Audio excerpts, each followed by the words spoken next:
Take good care of Dad for us, will ya?" With those words, our eldest son Derek and his wife Amy grabbed their bags and headed off on a trip. Left behind, I stared at my husband, who could hardly move, feeling utterly lost. How could my children be so cruel, leaving me to care for their ailing father? I couldn't help but wonder if I had failed in raising them, as dark thoughts flooded my mind. "Don't worry, I have a plan."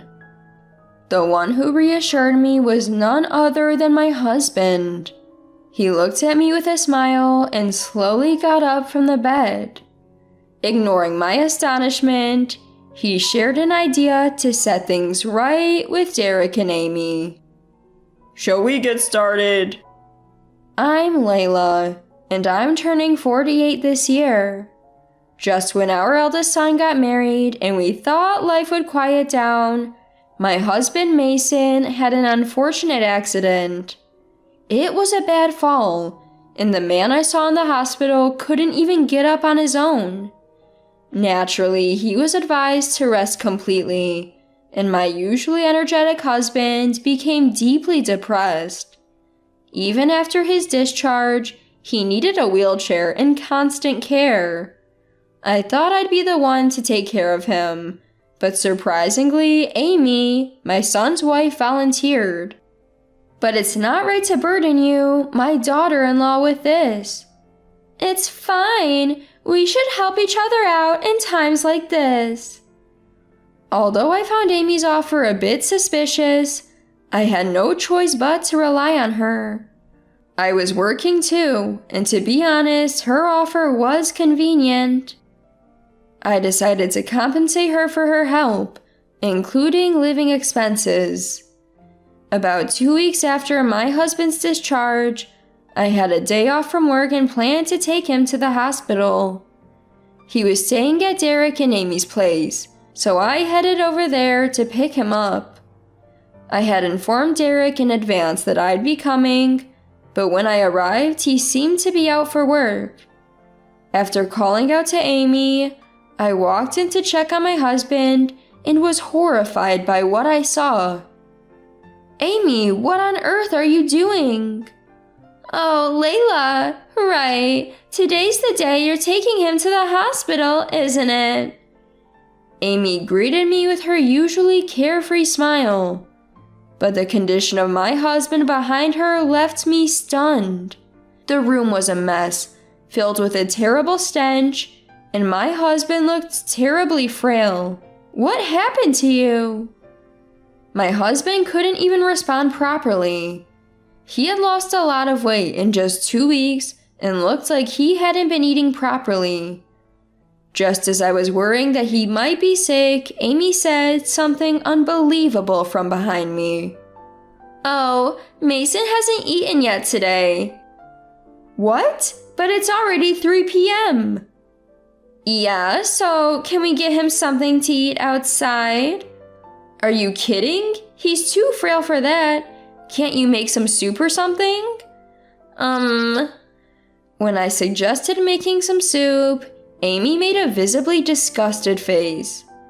Even though we were relying on her, she had volunteered to care for my husband. Seeing her react this way, I couldn't hold back my anger. How can you make that face when you've left him in this condition? "I'm letting you use a room in your house. Isn't that enough? Do you want me to be your servant or something?" "That's not the point. My husband can't walk because of this accident. All I'm asking is for you to help him a little." "Ugh, no way. Who wants to willingly take care of an old man?" "Maybe if you paid me more, I'd consider it, haha." Amy said this with a mocking laugh. If she was so unwilling to even make soup for my frail husband, I wish she hadn't taken on the caregiving role at all. We were even giving her some money for living expenses. This treatment, after trusting her, was just too much. I ended up arguing with Amy. "Don't call leaving him in a filthy room taking care of him. Then why don't you take care of him, Layla? If I knew it would come to this, I wouldn't have asked you. Great, then take him back to your house starting today. Frustrated with Amy's attitude, I decided to take my husband to the hospital right away. The doctor immediately gave him an IV drip after seeing his condition. Apparently, he was suffering from malnutrition.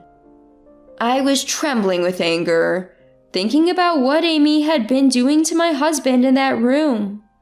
Why did he have to endure such mistreatment after already suffering from an accident?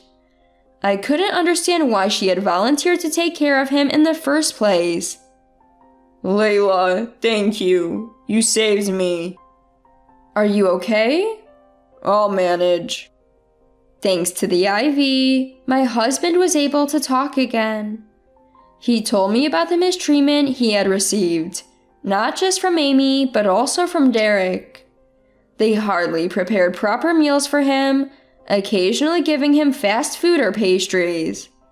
He couldn't even ask for help with the toilet or shower, which explained the terrible smell in the room. I was speechless to learn that even my son Derek was complicit. This is awful. Why did they even agree to take care of you? It's probably about money. Amy even took my credit card. What? Apparently, Amy had been borrowing my husband's credit card frequently, claiming she wasn't receiving money from me. Her actions escalated, and she ended up taking his card without permission and using it freely. Unable to tolerate this mistreatment any longer, we called Derek as soon as we got home. Hello, Mom. What's up?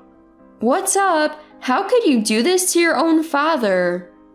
Well, I have to work, so I had no choice but to leave it to Amy. You think that excuses you? Oh, you're so annoying. If you don't like it, you take care of him. You're the one who asked Amy, right? Frustrated with Derek's unapologetic attitude, I urged him multiple times over the phone to apologize to his father. But Derek brushed off my concerns and even had the audacity to say, Fine, fine. If you don't like how we're doing things, you can take care of Dad. Don't you feel even a little sorry for your father? Not at all. We were taking care of him, and all you do is complain. Hearing both husband and wife use the same dismissive language, I felt disheartened. Even when I asked how they'd feel if their children treated them this way in the future, they insisted it wouldn't happen to them. Oh, by the way, we're going on a vacation during the holidays, on Dad's card. What? Using Dad's card? What are you thinking? Consider it a thank you for taking care of him. So, good luck with Dad's care. With that, my son hung up without waiting for a response. My husband, who had been listening to the conversation, shook his head in disbelief. Fuming, I listened as my husband suggested a countermeasure. People like that won't learn from a scolding alone. So, what do we do? Leave it to me. I have a plan. My husband got up from the bed with a smile. Ignoring my surprise, he shared his plan with me. We decided to execute a plan that would make Derek and Amy truly regret their actions. Let's get started. While rubbing his still recovering legs, my husband spoke. While I was preparing to bring my husband home from Derek and Amy's house, Derek, on his way to work, handed me the keys and said, We're separate households now, so don't steal anything, okay? Just to clarify. What? You're planning to return Dad's card? Like I said, once we go on the trip as a thank you for the care, we'll return it. By then, Dad's account might be empty. Both of them smiled, looking like devils. I was so angry at their attitude, which was unrecognizable as that of my own son, but I held my tongue and waited for the right moment to counterattack. The next day, when they left for their trip, My husband contacted the credit card company to freeze the card. As expected, Derek called immediately, but we ignored it and enjoyed a peaceful holiday season. Do you think they'll learn their lesson just because we froze the card? He's too proud for that. This alone won't be enough. So, what's next? After the new year, we'll make them feel a bit more pain. My husband still had plans, and while continuing his rehab, he was contemplating the next steps against Derek and Amy. When the new year arrived, Derek and Amy returned from their trip and, as expected, came to our house. I answered the door while watching them bang on it and repeatedly ring the doorbell through the monitor. Mom, you're there, right? We have a complaint about Dad. What's the matter? I'll hear you out right here.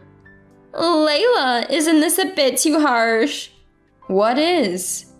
You said we could use the card, right? Why did you suddenly stop it? I never gave you permission to use it. They were the ones who first called us strangers, even though we're family. I have no intention of letting people who only act like family when it suits them to misuse a credit card. If they had returned the card and shown some remorse, I might have let it go. But I can't ignore their malicious attitude, showing not a hint of regret. In fact, I'd like you to pay back what you've used so far. You're asking for money back after we took care of you? You're quite stingy, Layla. It's terrifying that you consider that taking care of us. Don't think you'll get away with this. With that, Derek left with Amy. As my husband said, their unrepentant attitude left me more dumbfounded than angry. When I told my husband about their visit, he simply said, I see, and began preparing for work. The next day, he returned to work as he had informed them in advance. His colleagues were surprised at his quick recovery, but even more surprised was Derek. Dad, why? You're supposed to be bedridden. I can't leave a son like you unattended. My husband and son worked at the same company. Fearing that Derek would spread rumors in his absence, my husband decided to return to work. Though visibly annoyed, Derek began bad-mouthing my husband during lunch. My dad, even after being taken care of by my wife, is so stingy about money. You call neglecting a bedridden father care? That's rich. My mom took him back, so we were free to go. And when my wife borrowed his card for living expenses, he suddenly stopped it. Who would let people who go on vacations with someone else's card do as they please? My husband corrected his eldest son, who was trying to demean him. But no matter how much he corrected him, the coworkers seemed to side with the son, not the father. Apparently, not only Derek, but also Amy, had been spreading terrible rumors while making small talk and handing out souvenirs. Your wife pushed the care onto you without paying, right? Let her have her way a little. My wife did pay. What are you talking about? My parents just want to show off. That's why they've become so comfortable lying. At those words, my husband finally lost his temper. Derek had made him the laughingstock, saying he was exaggerating, and even denied the money I had been paying. Fed up with Derek and Amy's audacity to spread lies and play the victim, my husband pulled out something he had brought to the office. You say I'm lying? Yeah, haha. Do you have any proof? Do you remember saying this when I was bedridden? With that, my husband played a recording from the time he was at Derek and Amy's house. Despite his physical limitations, my husband had secretly recorded conversations with Derek and Amy. The content was so appalling that it was hard to share with anyone, even family. Mason, it's really unfortunate that you'll be bedridden for life. We'll use your money on your behalf. Don't say that. It's an accident. It can't be helped. Don't worry, we'll put it to good use. If you're still alive when we get back from our trip, we'll give you a souvenir. After playing the recording, the coworkers who had been siding with our children were speechless. Derek was flustered and tried to make excuses. Anyone who can say such things in front of the person involved is clearly the liar, don't you think? After being exposed, no one in the workplace sided with Derek and Amy.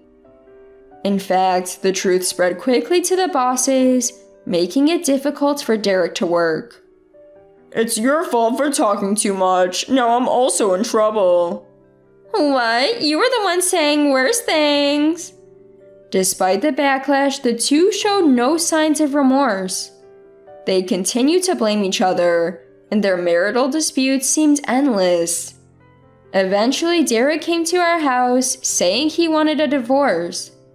I can't go on with her anymore. Work is the same. It's unbearable. I have no choice but to quit. Oh, what will you do if you quit? I'll come back here. My room is still available, right? What? Why would I let a thief like you live in my house? What are you talking about? I'm your son. Derek yelled through the monitor. He still thinks we owe him, despite all the trouble he's caused. His audacity left me speechless. You were the one who said we're strangers from another household. I can't risk letting you back in to steal from us again. After hearing this, Derek finally seemed to understand what he had done. He left quietly. I can only hope that this experience will make him reflect on his actions. Later, I heard that Derek and Amy are still together, working hard to make ends meet. Apparently, they had chosen an expensive travel plan, thinking they could use someone else's money, and now their savings are almost gone. Derek still works at the same company as my husband, finding it difficult to change jobs due to the rumors. My husband had been diagnosed with a simple fracture, but due to his age, recovery would take time.